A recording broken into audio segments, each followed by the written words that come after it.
Texas Southern guard and NCAA tournament darling Trae Jefferson announced on Saturday that he's leaving the school. The 5'7" Jefferson was sensational at times during his sophomore season with the Tigers as he put up 23.1 points, 4.6 assists and 3.1 rebounds per game, helping lead Texas Southern to a victory in the 2018 NCAA tournament's first four in Dayton over North Carolina Central. One of the most entertaining talents in college basketball, Jefferson is leaving Texas Southern in part because former head coach Mike Davis took the job at Detroit this offseason. While Detroit is going to be the favorite to land Jefferson, because of his connection to Davis, it'll be interesting to see what his transfer market looks like. Jefferson also made it clear on his Twitter page that he would like to be closer to his hometown of Milwaukee so that he can be closer to his ailing grandfather. In NCAA transfer rules, Jefferson would likely have to sit out next season before getting 2 more years of eligibility. But he could be applying for a waiver if he's trying to be closer to home to deal with his family situation. "I will not be returning to Texas Southern University. My time in Houston is up." Circle them information. Blood type A smirk full score. Trae Jefferson, at Trae Jefferson, June 23, 2018. Nevada lost a talented player from last season's team as rising junior Josh Hall opted to transfer to Missouri State on Friday night. The 6'7" Hall is a former top 150 recruit who played a key part in the Wolfpack's postseason run as he elevated his play to average 13 points and 4.7 rebounds per game during the 2018 NCAA tournament.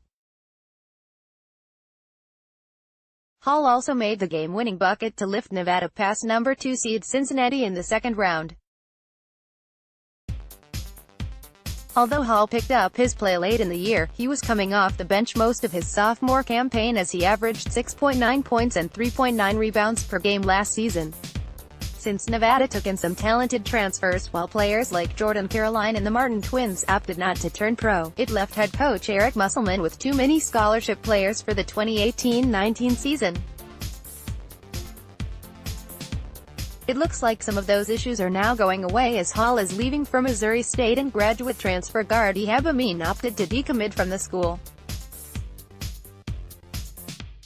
Nevada is expected to be a preseason top 10 team next season with all of the talent they have returning to the roster, along with the addition of some new pieces like McDonald's All-American big man Jordan Brown. Hall will likely have to sit out next season due to NCAA transfer rules as he still has 2 years of eligibility remaining. Pic.twitter.com/11revardsbeck. Josh Hall, at Josh33 Hall, June 23, 2018. The frosty relationship between Chris Webber and the University of Michigan could be thawing, thanks to an invitation from football head coach Jim Harbaugh. On Friday, Harbaugh called in to WTKA's The End Zone as show host Jamie Morris had Webber on the show.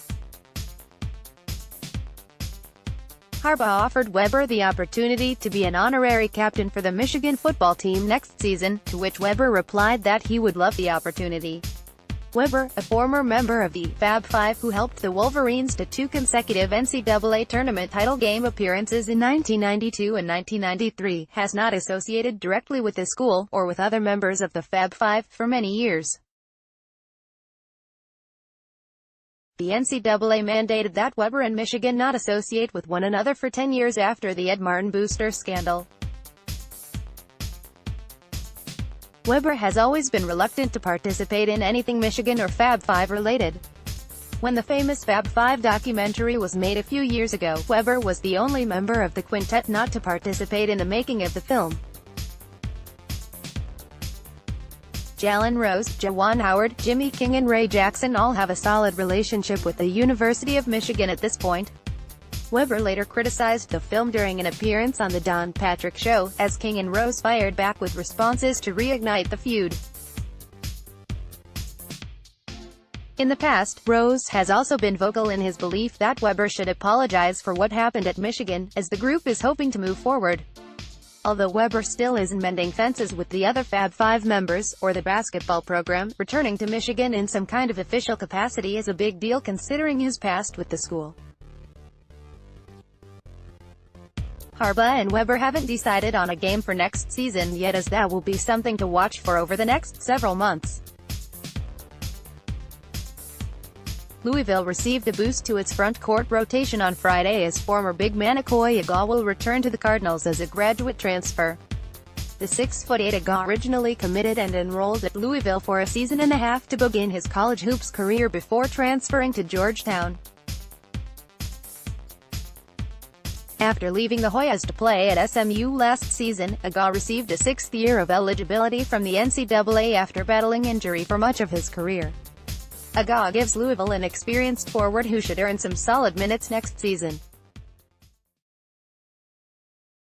With the Mustangs during the 2017-18 season, Aga averaged 5.0 points and 3.6 rebounds per game in 16.1 minutes per contest. While this isn't the biggest splash for the Cardinals, they have plenty of scholarships to use for next season as new head coach Chris Mack tries to find a stable rotation. Getting a graduate transfer like Aga, who should be familiar with the school and the conference at the very least, is a nice step for a one-year placeholder. NCAA President Mark Emmert, the man in charge of a non-profit association that doesn't have enough money to pay its laborers, received a $500,000 raise for the 2016 calendar year, bringing his total income to more than $2.4 million, according to an NCAA tax return that was obtained by USA Today. That number actually pales in comparison to the salaries that are received by the commissioners of the Power 5 conferences. But there's not enough money to pay the players. Everyone is broke. Carry on with your day, and pray for the well-being of NCAA administrators like Mark Emmert, whose salary is in no way whatsoever inflated by amateurism, which allows the schools and the NCAA to bank all of the advertising revenue that college basketball and football brings in and bars the players themselves from accessing that money. It was little surprise Thursday night Donte DiVincenzo get drafted 17th overall at the NBA draft by the Milwaukee Bucks. The 6'5" guard has been a staple of mock drafts since he declared for the draft after earning Most Outstanding Player honors as Villanova won its second national championship in 3 years. A few months ago, though, something like that would have seemed an extreme long shot after an unremarkable freshman season by the Delaware product who redshirted after a foot injury in 2015-16. A lot can change in a single season. So who is the next player to go from fringe prospect to first-round selection? Here's the DiVincenzo watch list. Jordan Poole, Michigan. You might remember the Michigan freshman for his game winner against Houston to help the Wolverines on their way to the national title game, but the former top 100 recruit averaged just 12.2 minutes per game for John Beilein last year. This season, he's in line for a lot more PT and a chance to shine for more than one moment. NICKEIL Alexander Walker, Virginia Tech. The 6'5" guard can really fill it up, but battled mightily with inconsistency last season. There were nights he'd go for 15+ and follow it up with a succession of single-digit performances. His offensive game, his ability to make plays and quarterback pick and roll, will make him an intriguing NBA prospect.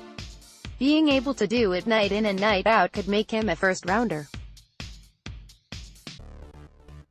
Jarrett Culver, Texas Tech. Zaire Smith got all the NBA attention last year while Keenan Evans got the attention of Big 12 defenses, but Culver is a bona fide prospect in his own right. The Red Raiders will be his team next season, and if he shoots it a little better, converted at 38.2% from 3 as a freshman, it's not inconceivable it's his last in Lubbock. O'Shea Brissett, Syracuse. The 6'8" forward quietly had a very productive freshman season, averaging 14.9 points and 8.8 rebounds per game for the Orange. He needs to be more efficient, but if he can start making shots with more regularity, he's plenty comfortable shooting from the outside, he'll rocket up draft boards. Amir Coffey, Minnesota. Coffey looked like a blue-chip recruit before an ACL tear in high school set him back, and shoulder surgery cut a promising sophomore season short. If he can get past the injuries, Coffey is an intriguing wing prospect at 6'8" with plus athleticism. His shooting has improved since getting on campus with the Gophers, and if that trend continues, NBA teams will take serious notice. Alex O'Connell, Duke, a top 75 recruit in 2017, O'Connell got limited run last year for the Blue Devils, but shot 48.9% on 45 attempts from three-point range. He should move up the pecking order this season for Duke and could be an impact player off the bench. Lyndall Wigginton, Iowa State, the Cyclones' leading scorer, flirted with going pro after a freshman season in which he averaged 16.7 points and shot 40.1% from three-point range before ultimately returning to Ames. The 6'3" guard is one of the most explosive leapers in college basketball, but needs to improve his decision-making and ball handling. If he makes even moderate gains in those areas, his physical tools and ability to score the ball could have Adam Silver announcing his name next June. Jalen McDaniels, San Diego State, the 6'10" forward averaged 10.5 points and 7.5 rebounds as a freshman and waited until the final hours before the deadline before announcing his decision to return to the Aztecs. He's got a ton of upside, but some concerns are a meager block rate 2.5% and non-existent game at the arc 4 of 18 from 3 last year. Both of those are issues for big men in the modern NBA. He needs to improve one or both of those areas while continuing to be an above-average rebounder to explode onto the draft scene next summer.